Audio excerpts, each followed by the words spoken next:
El año se ha inaugurado en la Sala Canfranc de Caja Rural de Aragón con Tierra Mordida, una exposición del artista aragonés Fernando González, donde se refleja su gran trabajo pictórico centrado en los paisajes. Es la belleza de las llanuras, de los monegros, de las estepas castellanas también, que son un espectáculo visual muy radical, muy potente, un poco brutal, pero muy hermoso.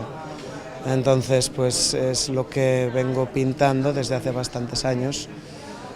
Y son paisajes inventados. Yo vine a ayudar un poco y se encargó sobre todo mi hermano con otro amigo, con Carlos, y yo daba mi opinión, pero sí, fácil y divertido. Las obras tienen una intención mucho más expresiva que descriptiva y otorgan una gran fuerza y protagonismo al cielo. Además, el artista ha querido dotar a las pinturas del dramatismo y de la carga emocional que supone la unión de la tierra con el cielo. A las personas que nos gusta escribir, como a mí me encanta, que un artista te diga que le hagas el texto de una exposición suya de pinturas, pues es una maravilla. Luego el trabajo que tiene, hablar con el artista, preguntarle qué significa, qué es lo que él ha querido expresar y tú plasmarlo con palabras, pues eso es un trabajo muy bonito.